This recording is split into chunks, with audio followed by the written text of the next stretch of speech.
Lo primero que noté fue el sonido, agudo, rítmico y deliberado. Las uñas bien cuidadas de Vanessa tamborileaban contra la superficie pulida de la mesa de conferencias como un metrónomo marcando la cuenta atrás para su coronación. Estaba sentada, envuelta en seda negra, con un colgante de diamantes que captaba la luz de la mañana que entraba por los altos ventanales. Tenía la barbilla ligeramente levantada para asegurarse de que todos en la sala entendieran dónde creía ella que residía el poder. No le di la satisfacción de mirarla. En su lugar, dejé que mis ojos vagaran por la sala, los profundos sillones de cuero, el sutil aroma a papel antiguo y roble barnizado, las pulcras filas de carpetas legales apiladas frente a Robert Holden. El ambiente era solemne, pero para Vanessa, bien podría haber sido un desfile de la victoria. Robert se sentó a la cabeza de la mesa, con sus gafas de lectura apoyadas en la punta de la nariz. Era el tipo de hombre que nunca malgastaba una palabra. Y en ese momento, revisaba el testamento con la precisión de alguien que había conocido a mi padre durante más de 3 décadas. Sus movimientos eran pausados, como si disfrutara de la tensión que se extendía entre nosotros tres. Vanessa se reclinó, cruzando una pierna sobre la otra en una muestra de confianza relajada. Su perfume, algo caro y abrumador, flotaba en el aire, luchando por dominar el aroma a cuero. Capté la más leve curva en sus labios, una sonrisa privada que no se molestó en ocultar. Creía que ya había ganado. Junté las manos en mi regazo, firme y tranquila, sintiendo el peso familiar del plan que había llevado conmigo durante meses.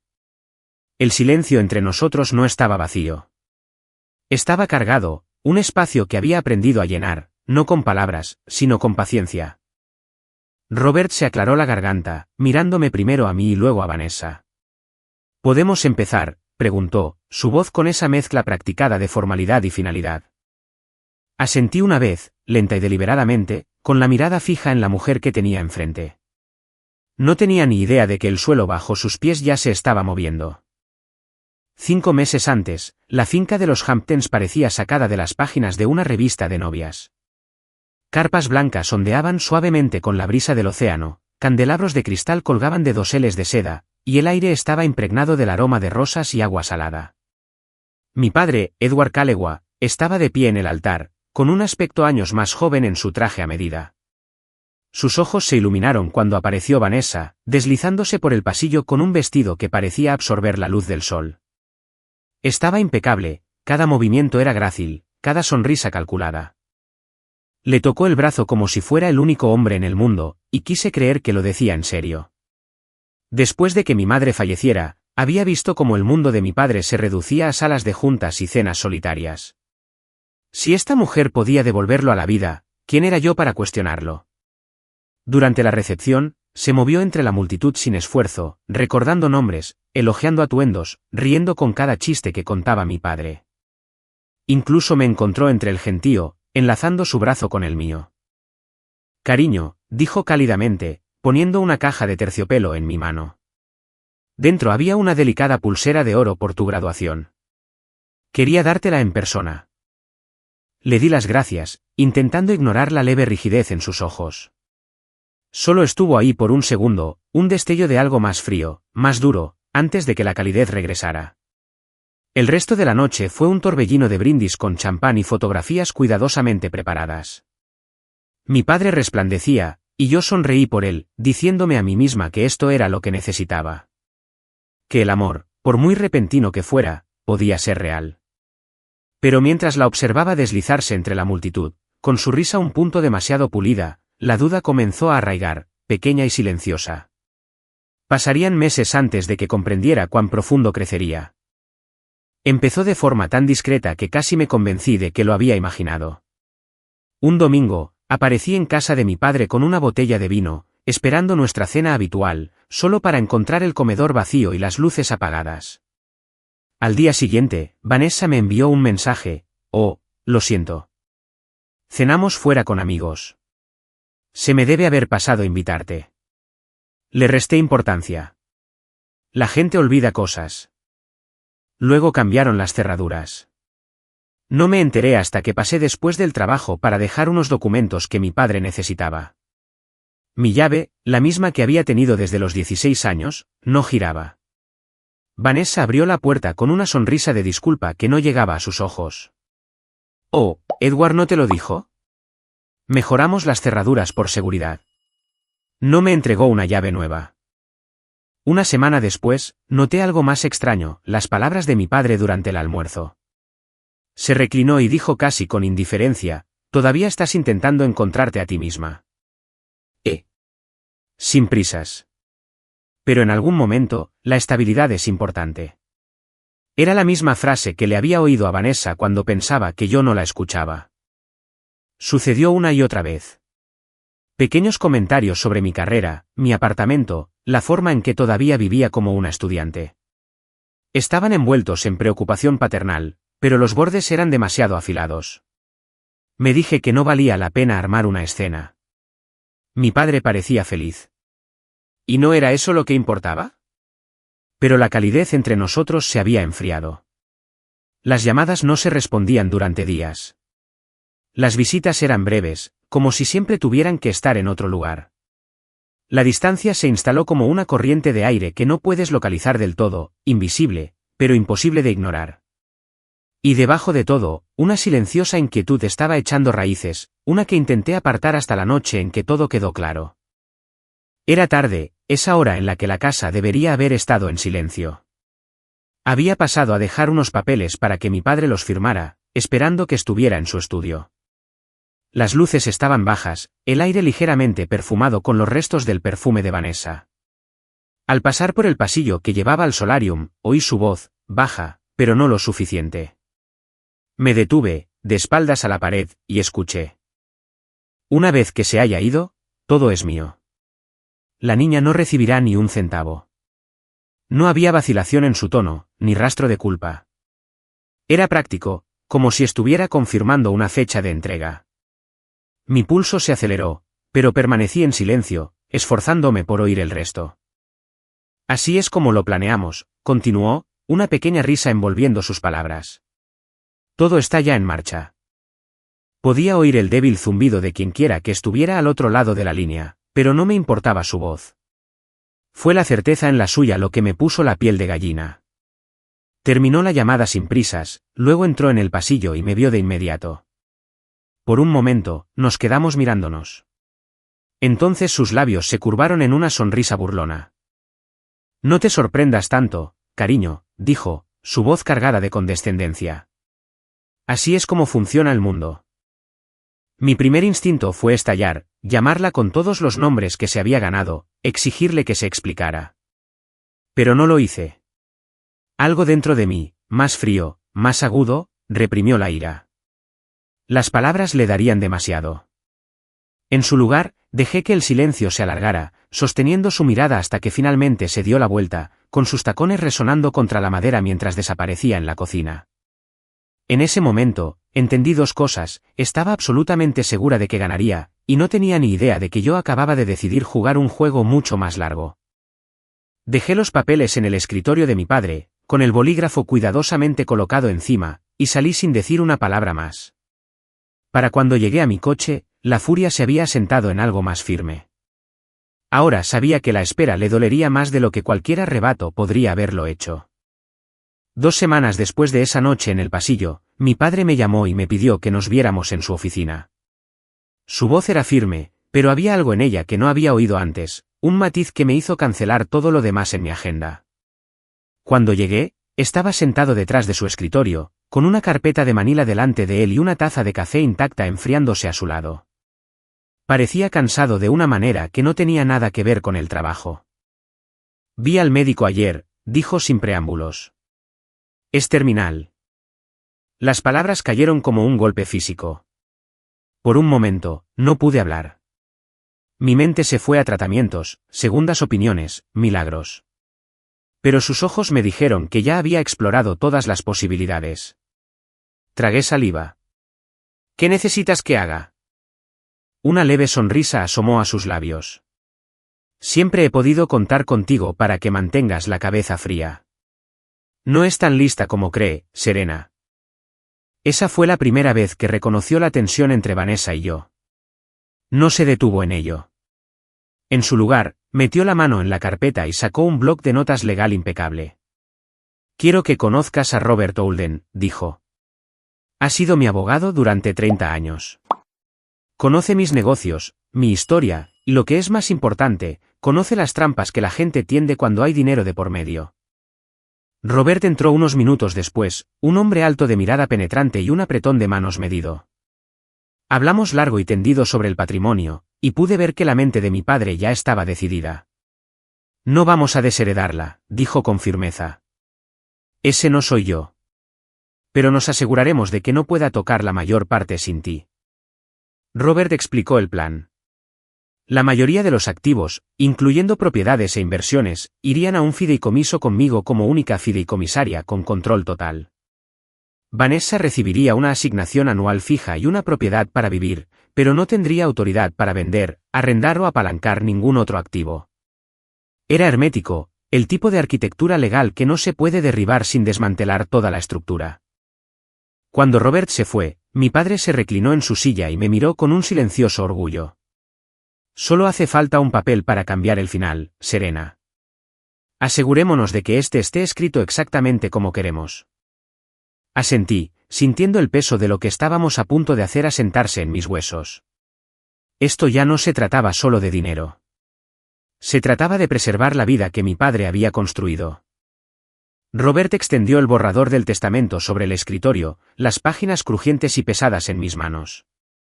Cada sección estaba meticulosamente etiquetada, cada párrafo era una salvaguarda contra el tipo de ambición que ambos sabíamos que Vanessa albergaba.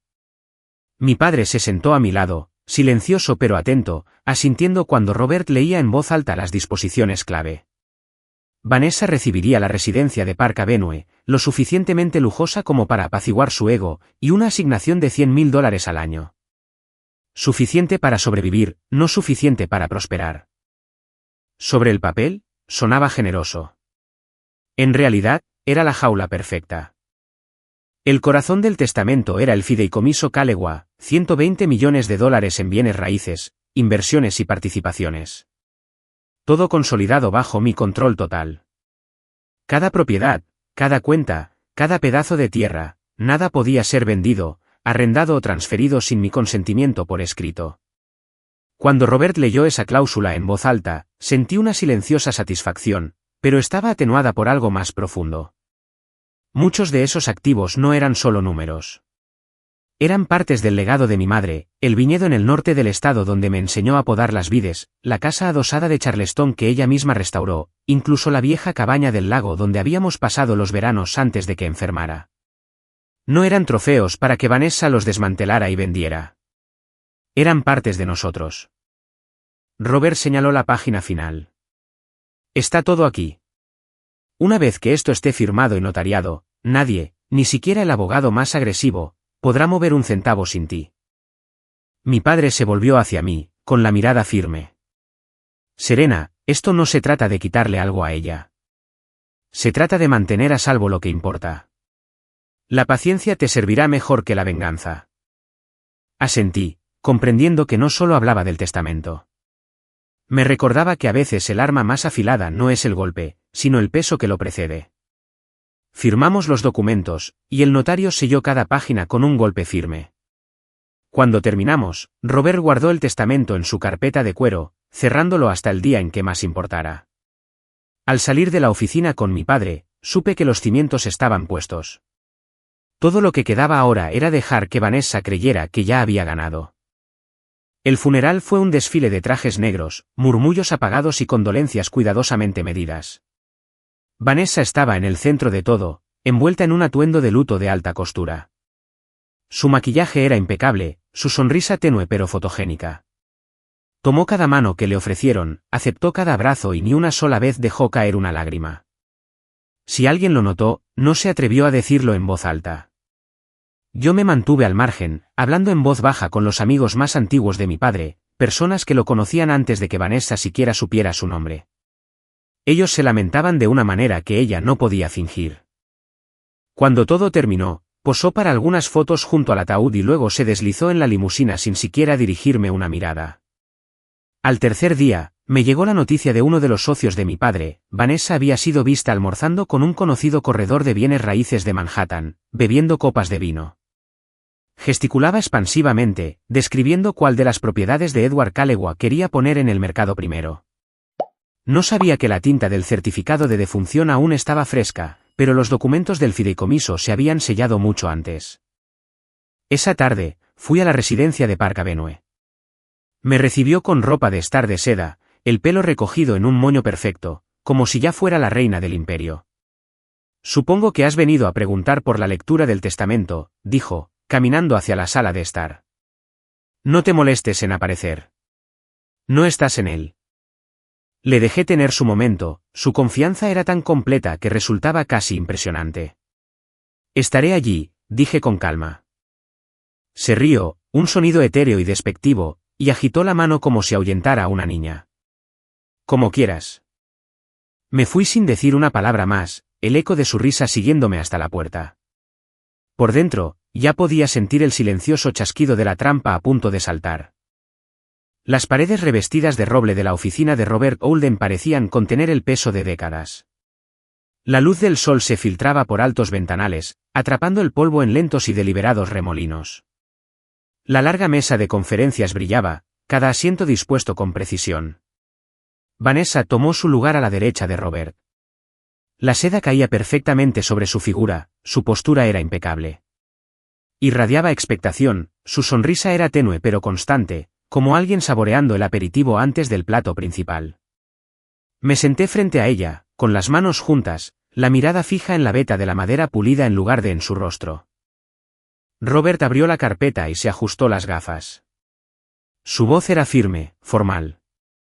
Mientras comenzaba, los pequeños legados fueron los primeros, donaciones a una fundación local de alfabetización, un fondo de becas a nombre de mi madre, modestos regalos al personal de la casa que había servido durante mucho tiempo. Vanessa sonrió durante cada uno de ellos, la curva de sus labios inalterable. Para cualquiera que la observara, parecía una mujer que se permitía las cortesías antes de la parte que realmente importaba.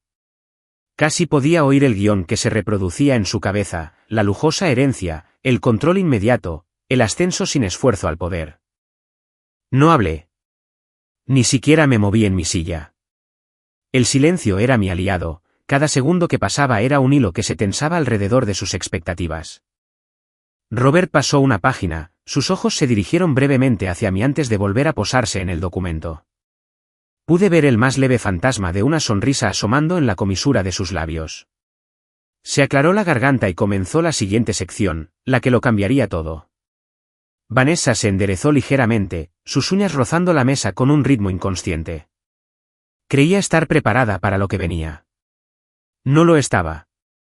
La voz de Robert era firme mientras leía, a mi hija, Serena Callewa, le dejo el control total del fideicomiso Callewa, incluyendo todas las cuentas, activos y propiedades asociadas. La sonrisa de Vanessa se congeló, pero no se movió.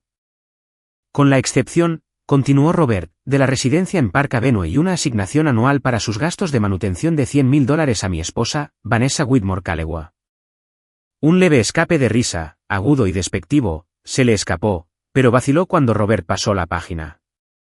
Según la cláusula del párrafo 14, cualquier venta, arrendamiento o transferencia de los activos del fideicomiso requiere el consentimiento único y por escrito de Serena Callewa. Sin dicho consentimiento, ninguna propiedad dentro del fideicomiso podrá ser liquidada, hipotecada o gravada de ninguna forma. El tamborileo de sus uñas se detuvo. Eso no es válido, dijo rápidamente. Él nunca. Robert levantó la vista, su tono aún tranquilo. Este documento fue revisado, notariado y presentado en pleno cumplimiento con la ley de fideicomisos de Nueva York. Su esposo firmó cada página en mi presencia. La sala quedó en silencio, excepto por el suave zumbido del aire acondicionado. Levanté la mirada de la mesa y la encontré con la suya por primera vez esa mañana. Papá hizo esto, dije con calma. Yo solo me aseguré de que fuera hermético. Sus ojos se entrecerraron, el aire entre nosotros pesado con algo no dicho, pero no le di la satisfacción de más palabras. El silencio era suficiente. Robert cerró la carpeta, sus movimientos pausados. Con esto concluye la lectura del testamento.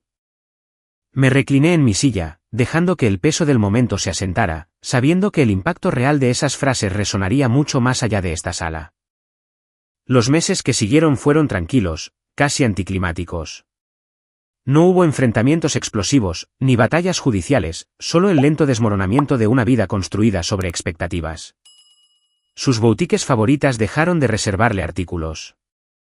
Las tarjetas que antes usaba con tanta libertad comenzaron a ser rechazadas. Los corredores que antes llamaban a diario para ofrecerle listados ahora dejaron de devolverle las llamadas. $100.000 al año era más que suficiente para vivir cómodamente, pero no era suficiente para el tipo de vida que ella pensaba que se había asegurado. Le permití quedarse con la residencia de Park Avenue, como mi padre pretendía. Era más fácil verla pasearse por sus pasillos, aferrándose a lo que creía que era suyo. Pero la paciencia tiene sus límites. El día que intentó alquilar el ala de invitados para conseguir dinero rápido, actué. La cláusula del fideicomiso me daba todo el derecho a intervenir, y lo hice. Al vender la propiedad directamente, recibió su asignación exactamente como lo establecía el testamento, y nada más. La última vez que la vi, estaba de pie fuera de las puertas de Park Avenue, con una única maleta a sus pies. No me miró cuando me acerqué. Reduje la velocidad lo suficiente para hablar. Supongo que te equivocaste, cariño. Apretó la mandíbula, pero no dijo nada. Seguí caminando, el sonido de mis tacones desvaneciéndose en el bullicio de la ciudad. La venganza nunca había sido el objetivo. Mi padre tenía razón, la paciencia me sirvió mejor, y a veces el silencio puede cortar más profundo que cualquier cuchilla.